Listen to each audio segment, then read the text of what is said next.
Obviously, Knox are one of the top teams in the competition. I think for us, disappointingly, we just really started the game really slowly. And some of the things that we've been doing quite well through the season probably were some of the areas that hurt us. So looking after the ball, we had, I think, 17 turnovers or so and gave up 21 offensive rebounds. And I think between that, they converted 30 second chance points. So when you lose by 30 and you're not shooting the ball very well yourself, that obviously makes it difficult. And I think we've, for the most of the season, we've done a pretty good job guarding the on-ball screen, and I think they really cut us to pieces with that, particularly early in the game. Obviously, Bradley and Froling are a pretty dynamic duo in that space, and they're a top team for a reason, and they showed us that particularly early in the game.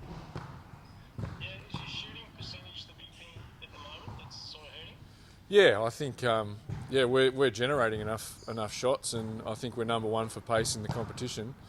But we just haven't been able to find that rhythm offensively in terms of knocking those shots down. We're certainly creating enough opportunities, and we just haven't been able to find a way to knock them down consistently. What's this weekend look like?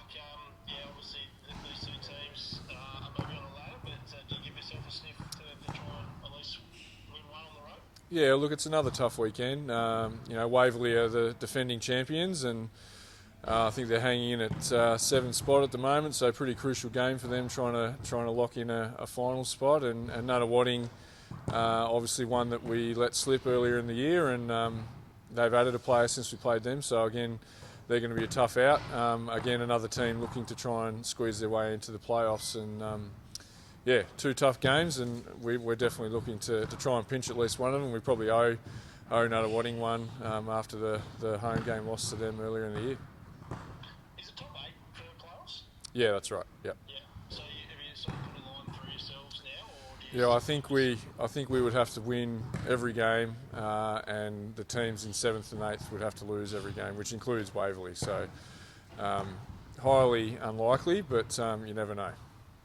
How disappointing is that sort of came into the season with some hope of sort of having a good season, and it hasn't sort of worked out that way as yet? You must be pretty disappointed. Yeah, definitely disappointed. I think, adding some more experienced players, and I guess the capability that we have within the group is definitely there. We just, like I said before, we just haven't been able to find that rhythm on the offensive end in terms of knocking down those shots.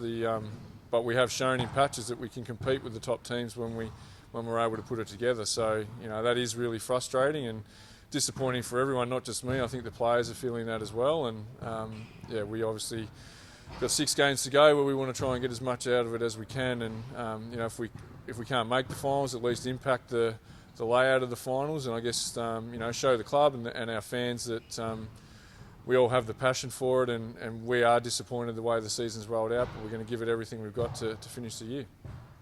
What's availability look like for you this weekend in your squad? We lose Taylor this week due to work commitments. Kayla's carrying a calf injury at the moment, so she should be good to go. And Ellie's struggling with a bit of a flu, I guess, at the moment. So fingers crossed, both Kayla and Ellie are good to go. And outside of that, we've got everyone. So looking forward to getting on the road again and having another crack at it.